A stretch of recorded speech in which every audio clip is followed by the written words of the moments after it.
कहानी की शुरुआत इस पहाड़ी पर बने एक आश्रम से होती है, जहाँ सुबह सुबह गौरी एक मटका लेकर नदी से पानी भर रही है और नदी में उस समय कुछ लोग स्नान भी कर रहे थे। आश्रम में माता खाना बना रही है और ये एक सिद्ध पुरुष गुरुदेव है जो अपना ज्यादा समय ध्यान पर व्यतीत करते हैं। गौरी पानी लेकर आई और इसके बाद माँ के काम में हाथ बंटाने लगी। इसी आश्रम में एक प्यारी सी गाय माता थी जिसकी सेवा सभी लोग करते थे। आसपास के गांव के लोग इस गाय को देखने आया करते थे। लोग इसे प्यार से कामधेनु कहते थे। यहाँ गुरुदेव अपने समाधि से उठे। गौरी एक रोटी और गुड़ लेकर आई और गुरुदेव को दिया। गुरुदेव ने जाकर वह रोटी और गुड़ गाय माता को खिलाया और वहाँ हाथ जोड़कर खड़े हो गए और बोले, माता अपनी क्षत्र छाया हमेशा बनाए रखना। गुरुदेव वह गाय को कभी बांधते नहीं थे। वह गाय आश्रम के खुले वातावरण में आराम से घूमा करती थी। इधर गुरुदेव ने भोजन ग्रहण किया और इसके बाद गांव की सैर पर निकल पड़े। वह आसपास के गांव में लोगों को उपदेश देने जाया करते थे। लोग गुरुदेव का बहुत सम्मान करते थे। तभी रास्ते के एक गांव में गुरुदेव लोगों से बात करने बैठ गए। इस छोटे से गांव का नाम चंपारण था। ये गांव गुरुदेव के रास्ते पर पड़ता था, तो लोग गुरुदेव को अच्छे से जानते थे। लेकिन गुरुदेव से मिलने आज जगदीश नहीं आया था। गुरुदेव बोले, आज जगदीश नहीं दिख रहा है। गांव के एक व्यक्ति ने बताया कि गुरुदेव शहर से उसका आज लड़का आया है, इसी वजह से वह आज नहीं दिख रहा है। गुरुदेव ने कहा, कोई बात नहीं, पिता पुत्र का संबंध ही कुछ ऐसा होता है। गुरुदेव और गांव के लोगों के बीच कुछ देर बातचीत चलती रही। थोड़ी देर बाद गुरुदेव ने राम राम किया और अपने रास्ते को चल दिया। गुरुदेव ने रास्ते में देखा कि एक जगह पर 4-5 बकरियां बंधी थीं और 2-3 लोग बैठे थे। वह लोग मुस्लिम समुदाय से ताल्लुक रखते हैं। गुरुदेव उनके पास गए और बोले, भाइयों, इन बकरियों को ऐसे क्यों बांध रखा है? देखिए कितनी मासूमियत से देख रही है। इनको छोड़ दो तो कुछ खा पी लेंगी। एक मुस्लिम व्यक्ति मजाक में बोला, ये यहाँ क्या खाएंगी? शाम को इनको कोई खाने वाला है। गुरुदेव थोड़े हैरान हो गए। फिर बोले कि इनको कौन खाने वाला है? एक बोला, हम लोग और हमारे भाईजान सभी खाएंगे। पंडित जी, अगले दिन बकरीद है ना, इसलिए। गुरुदेव बोले कि इन मासूम जानवरों के साथ आप गलत कर रहे हो। पंडित जी, यह हमारा त्योहार है, कृपया कर इसमें दखल ना दे तो बेहतर होगा। आप अपना प्रस्थान रखिए। गुरुदेव ने निराशा भरी निगाहों से उन बकरियों को देखा। गुरुदेव काफी देर तक वहाँ खड़े रहे। थोड़ी देर बाद उनकी एक गाड़ी आई और उन बकरियों को अंदर डाला और उन्हें मौत के घाट उतारने को ले गए। गुरुदेव उन मासूम चेहरों को याद कर बहुत दुखी हो रहे थे। आज शाम में जब वह अपने आश्रम पहुंचे तो उनका चेहरा गहन सोच और चिंता में डूबा था। उनकी पत्नी सावित्री ने जैसे उन्हें ऐसा देखा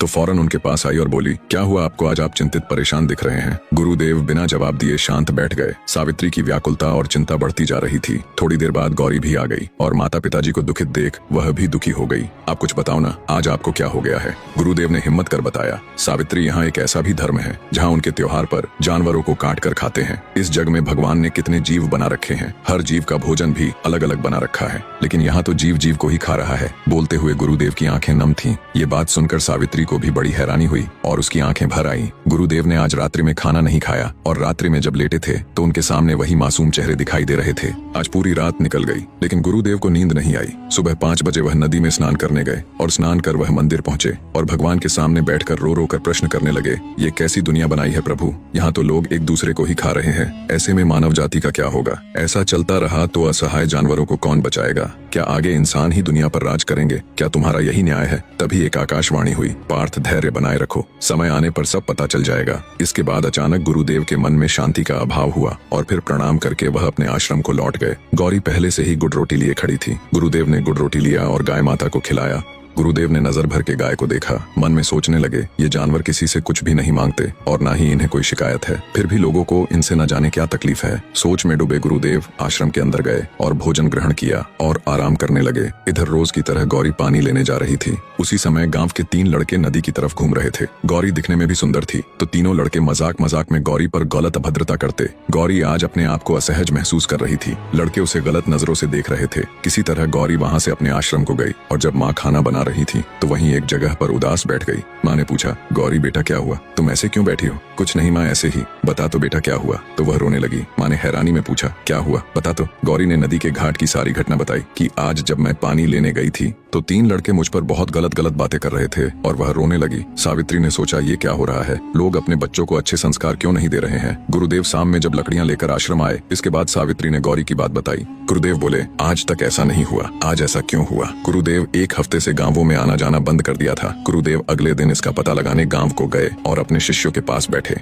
गुरुदेव, आप कुछ दिनों से आए नहीं, क्या बात है? सब खैरियत तो है ना? गुरुदेव के चेहरे पर चिंता साफ दिख रही थी। गुरुदेव बताओ क्या बात है? हम सब आपके साथ हैं। गुरुदेव ने बताना शुरू किया कि कल मेरी बेटी के साथ किसी ने नदी के घाट पर अभद्रता की है। ये सुन लोग हैरान रह गए कि देवी स्वरूप कन्या के साथ ऐसा। आप तो उसका नाम बताओ, हम उसे कड़ी सजा देंगे। थोड़ी दूरी पर राहुल खड़ा ये सब सुन रहा था। वह फौरन वहाँ से रोहन के पास गया गांव के लोग और गुरुदेव की बात जाकर बताई। रोहन हैरान की, वह लड़की साधु की बेटी है। हाँ भाई, अगर पिताजी को पता चल गया तो बहुत दिक्कत होगी। दोनों हैरान परेशान वहीं बैठे रहे। इधर गुरुदेव ने कहा कि उन लड़कों को सजा दिलाने की भावना मेरी एक भी नहीं है, लेकिन मुझे ऐसा प्रतीत हो रहा है कि ऐसी शिक्षा आप लोग अपने बच्चों को दे रहे हैं तो आने वाले समय पर हमारी बेटियां सुरक्षित महसूस नहीं करेंगी। इतना कह गुरुदेव वहां से चल दिया। गांव के लोगों पर गुरुदेव की बात अंदर तक चली गई। वह सभी आपस में एक निर्णय लिया कि हमें कुछ बड़ा फैसला करना होगा, नहीं गुरुदेव की बात सच साबित हो गई तो हम सभी एक ना एक दिन परेशान होंगे। गांव के लोगों ने पता करना शुरू किया कि गुरुदेव की बेटी के साथ ऐसी अभद्रता का किसमें साहस हुआ। इधर हल्की स्माइल के साथ मनोज भी चला आ रहा था। रोहन और राहुल पहले से ही चिंतित बैठे थे।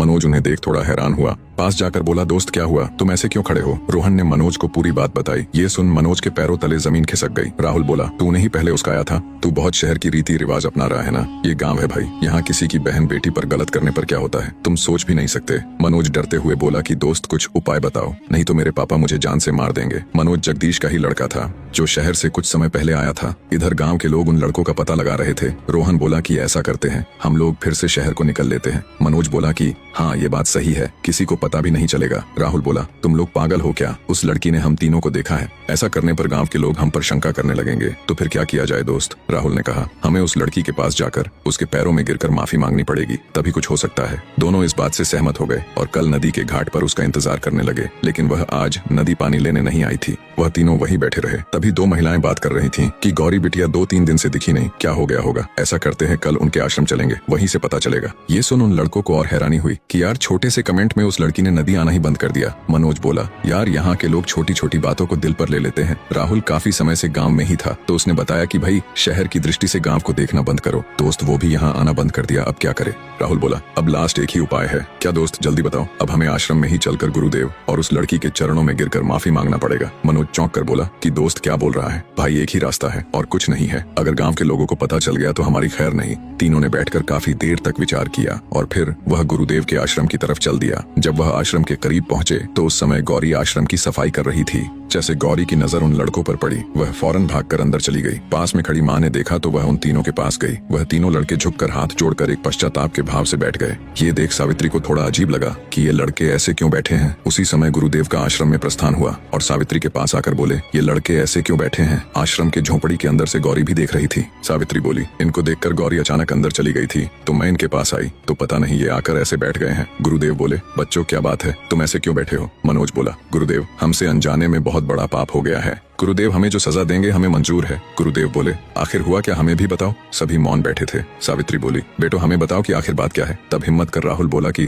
माथे, हम तीनों ने ही आपकी बेटी के साथ अभद्रता की थी। ये सुन सावित्री हैरान हो गई। क्रोध तो बहुत आया पर उन लड़कों के विनम्र भाव ने माँ की ममता को शांत कर दिया। रोहन बोला, माता हमें पता है हमसे बहुत बड़ा पाप हुआ है, आप हमारे माता पिता समान हो, हमें जो सजा देंगे हमें खुशी खुशी मंजूर है। सावित्री गुरुदेव की तरफ देखी, बताइए मुझे कुछ नहीं समझ आ रहा है। बेचारों से गलती तो हुई है लेकिन हिम्मत कर आश्रम माफी मांगने आए हैं। गुरुदेव ने बिना कुछ जवाब दिए अंदर जाकर एक खत लिखा और अपने एक सेवक को देकर कहा कि इस खत को गांव पहुंचा दिया जाए। उन तीनों लड़कों से कहा, आप जाइए, कल सुबह 9 बजे आश्रम आ जाना, इस पर कल बात होगी। सेवक ने उस खत को गांव जाकर गांव के मुखिया को वह खत दिया और कहा कि गुरुदेव ने भेजा है। जब तीनों गांव को लौट रहे थे तो एक बोला, यार कल गुरुदेव क्या फैसला करेंगे? हाँ यार आज ही कर देते तो अच्छा रहता, गांव के लोगों को भी पता नहीं चलता। चलो कोई दिक्कत की बात नहीं है, कल आकर मिलते हैं। बात करते हुए वह अपने गांव को जा रहे थे। इधर मुखिया भी थोड़ा हैरान था कि गुरुदेव ने खत भेजा आज पहली बार। मुखिया ने जैसे ही खत को खोल पढ़ना शुरू किया वह हैरान हो गया। उसमें गुरुदेव ने लिखा था कि कल 10 बजे गांव के सभी बुजुर्ग व्यक्ति और पंचायत के सदस्य मेरे आश्रम में आने का कष्ट करे, किसी गंभीर विषय पर चर्चा करना है। मुखिया ने ये बात अपने कुछ सदस्यों से बताया।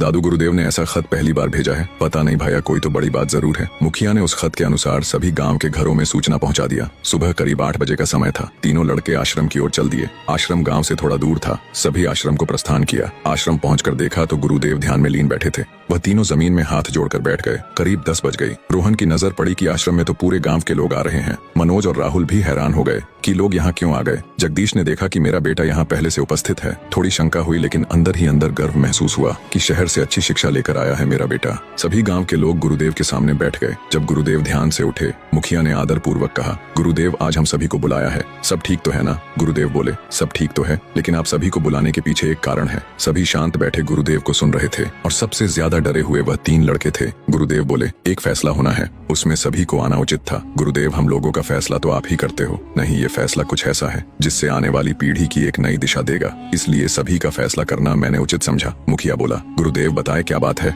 गुरुदेव ने तीनों को खड़ा होने को कहा। मनोज को खड़ा देख जगदीश हैरान दिख रहा था। फिर गुरुदेव ने बताया कि गौरी पर अभद्रता करने वाले यही तीनों हैं। कल तीनों माफी मांगने मेरे आश्रम आए थे। मैंने इन्हें कल ही माफ कर दिया था, लेकिन गांव वालों के सामने ये बात रखना उचित था। तभी जगदीश क्रोध में बोला, गुरुदेव आपने इसे माफ कर दिया है, लेकिन मैं इसे माफ नहीं करूंगा। गांव के मुखिया ने समझाया कि जगदीश बच्चे हैं, गलती हो जाती है। गांव की कमेटी ने आपस में बातचीत किया। एक ने कहा कि अगर इनको सजा नहीं दी गई तो ऐसी हरकत गांव का कोई और भी लड़का कर सकता है। थोड़ी देर बातचीत के दौरान ये फैसला किया कि इनको 1 माह गांव से दूर जंगल में रहे, अपना खाने पीने सोने की व्यवस्था स्वयं करे। जगदीश ने भी किसी प्रकार की आपत्ति नहीं जताई और अगले दिन तीनों को एक दूर जंगल में छोड़ दिया गया। ये बात जब आसपास के गांव में फैल गई कि इतनी छोटी गलती की ये सजा, फिर किसी ने ऐसा करने की हिम्मत नहीं की। कुछ समय बीतने पर एक दिन गुरुदेव ने सावित्री से कहा कि हमारी बेटी अब शादी लायक हो गई है, तुम्हारा क्या विचार है? हाँ, अब उसके लिए भगवान एक अच्छा जीवन साथी खोज दे ताकि हमारी बिटिया को कोई दिक्कत ना हो। गुरुदेव ने कहा, तो मैं फिर देखूं अपनी बिटिया के लिए राजकुमार। सावित्री ने कहा, जी हाँ बिल्कुल देखिए। इतना सुनते ही गौरी शर्माते हुए अंदर चली गई। गुरुदेव प्रसन्न बैठे थे। कल गुरुदेव दूर गांव जाने का फैसला किया। सावित्री ने भी उनको खाना पैक करके दे दिया ताकि देर हो जाए तो रास्ते में खा लेंगे। गुरुदेव को चलते चलते शाम हो गई थी।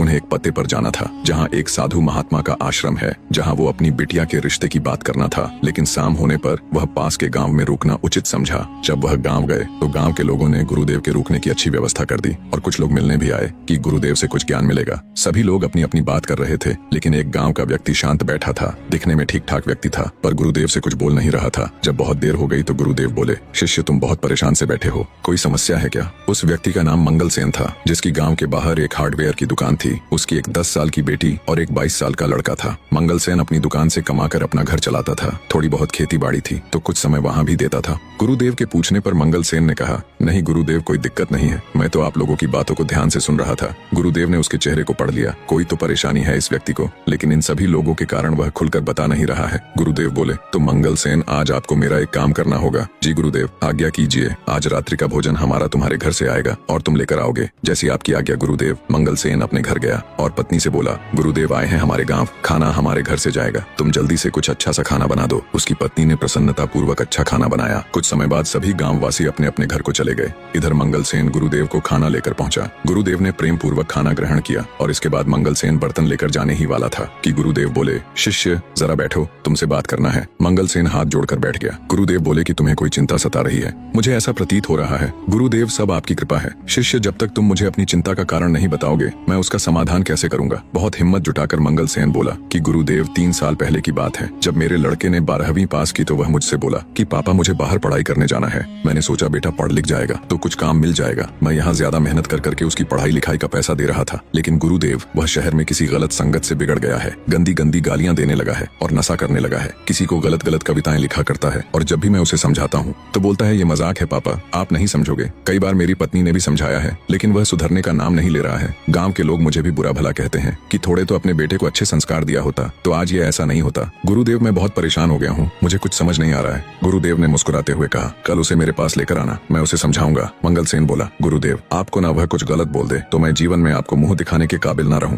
गुरुदेव बोले, तुम चिंता मत करो, हमारा कर्तव्य है गलत रास्ते पर चलने वाले को सही मार्गदर्शन देना। तुम उसे कल मेरे पास लेकर आओ। मंगल सेन ने कहा, ठीक है, और वह बर्तन लिए और अपने घर को चल दिया। मंगल सेन घर में जाकर ये सारी बात अपनी पत्नी से बताई। ये सुन पत्नी भी खुश हो गई कि गुरुदेव हमारे बेटे को जरूर समझा देंगे। अगली सुबह मंगल सेन अपने बेटे के साथ गुरुदेव के पास जा रहा था। रास्ते में बेटे ने पूछा, कहाँ ले जा रहे हो पापा? आज मुझे अपने दोस्तों के साथ जाना था। बेटा, हमारे गुरुदेव आए हैं, तुम उनसे कभी मिले नहीं हो। आज उन्होंने गांव में प्रस्थान किया है, इसलिए उनसे मिलाने को ले जा रहा हूँ। अरे यार पापा, फिर कभी मिल लूंगा। बेटा, वो हर किसी से नहीं मिलते, तुम्हें तो उन्होंने स्वयं बुलाया है। ये सुन प्रिंस खुश हो गया, यानी मुझसे उनको आज मिलना है। बातों बातों में वह उनके पंडाल में पहुंच गए। मंगल सेन बोला, गुरुदेव मेरा बेटा, आओ बेटा हमारे पास बैठो। मंगल सेन, हमें आपके बेटे से कुछ आपस में बात करना है, आप कुछ समय बाद आइएगा। जो आज्ञा गुरुदेव। बेटा, आप क्या करते हो? कुछ नहीं गुरुजी, अभी पढ़ाई पूरी हो गई तो ऐसे ही। बेटा, गांव के लोग तुमसे चिढ़ते क्यों हैं? क्या बताऊं गुरुजी, यहाँ के लोग मजाक समझते ही नहीं है। मैं जब शहर में रहता था तो हम दोस्त लोग खूब मजाक करते थे। बेटा, गांव के लोग पागल होते हैं, तुम तो खूब गालियां दिया करो। प्रिंस चौंक कर गुरुजी को देखने लगा। गुरुजी, आप ये क्या कह रहे हो? गुरुदेव बोले,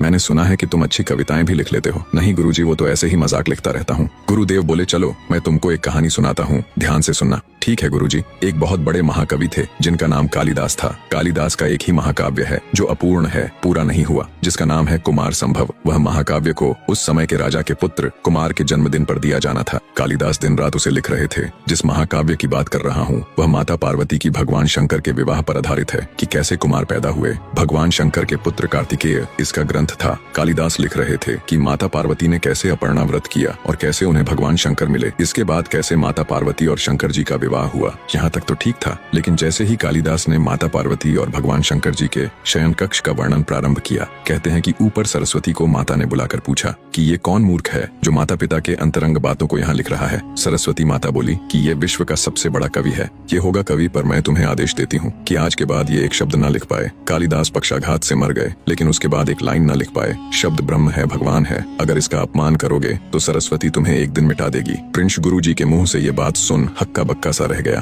और हाथ जोड़कर और आंखें नम गुरुजी से बोला, गुरुजी मुझे बचा लो, मुझसे बहुत बड़ा पाप हो गया है। गुरुदेव बोले, आज से माता पिता की आज्ञा का पालन करना और मंदिर में रोज जल चढ़ाने जाना और खूब भगवान का नाम जप करना है। इसके बाद गुरुदेव ने अपना प्रस्थान रखा। इधर जब प्रिंस घर पहुंचा तो माँ के सामने बैठकर रोने लगा। माँ बोली, बेटा क्या हुआ, तुम रो क्यों रहे हो? माँ मुझे माफ कर दो, अनजाने में मुझसे बहुत बड़ी गलती हो गई है। सुमन समझ गई कि गुरुदेव ने मेरे बेटे को सही रास्ता दिखा दिया है। सुमन ने अपने पति को भी खुशखबरी दी कि हमारा बेटा सुधर गया। मंगल सेन तुरंत गुरुदेव के पास गया, लेकिन वहाँ पहुंचकर पता चला कि गुरुदेव ने आगे प्रस्थान कर लिया है। गुरुदेव अपने गंतव्य स्थान पर पहुंच गए तो उन्होंने देखा कि एक माताजी पूजा के लिए फूल तोड़ रही है। माते, हम चंदपुरा गांव से कुछ दूरी पर हमारा आश्रम है, हम रिश्ते के सिलसिले में आपके पास आए हैं। माता ने कहा, महात्मन आइए बैठिए। गुरुदेव आश्रम के अंदर बैठ गए और थोड़ी देर बाद साधु महात्मा आए और बोले, कैसे आना हुआ महाराज जी? स्वामी जी, सब आपकी कृपा है। थोड़ी देर बाद मातेश्वरी पानी लेकर आई। गुरुदेव ने पानी पिया और फिर आगे रिश्ते की बात की गई। बातचीत के दौरान ही साधु का लड़का रामायण की किताब लिए चला आ रहा था।